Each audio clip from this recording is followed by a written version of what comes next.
Quand on pense à la fiscalité des entreprises, on pense toujours à l'IS, l'impôt sur les sociétés, l'impôt sur les bénéfices. Alors, ce n'est pas le seul impôt, on va le voir. Alors, comment se calcule cet IS? En fait, il est de 33%, un tiers, en France en ce moment. Mais il y a quand même des aménagements pour les entreprises qui font un chiffre d'affaires inférieur à 7 600 000 euros, qui, elles, ne paient que 15%.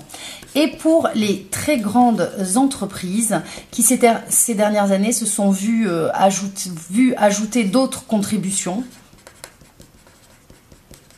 Et on estime que du coup, le taux de leur IS est passé autour de 37%. Alors, à quoi s'applique cet impôt sur les sociétés? Il s'applique à ce qu'on appelle une assiette.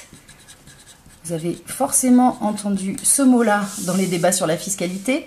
Alors, qu'est-ce que l'assiette de l'impôt sur les sociétés en France?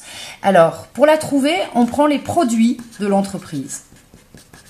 Dans ces produits, il y a le chiffre d'affaires, bien sûr, mais aussi les subventions éventuelles. Et on soustrait les charges.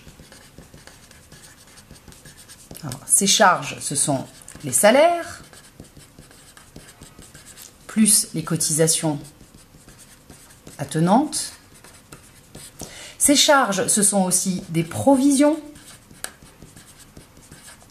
Quand une entreprise estime qu'elle va perdre de l'argent parce qu'un de ses clients a fait faillite, elle passe cette perte dans les provisions. Ça a été très important, notamment au moment de la crise des subprimes, où les banques ont dû passer énormément de provisions parce qu'elles prévoyaient qu'elles allaient perdre beaucoup d'argent. Voilà, c'est ça, les provisions. Il y a aussi les charges d'amortissement.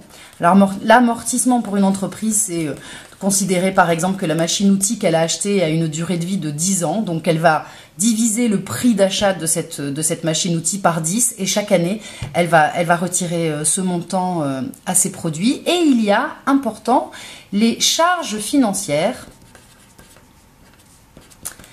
Alors, les charges financières, c'est notamment les intérêts d'emprunt que paye une entreprise et qui en France sont en partie déductibles, ce qui permet certains montages financiers, notamment par rapport aux LBO, qui sont très intéressants. Alors, à ces charges, il faut ajouter les autres impôts, qui sont essentiellement des taxes.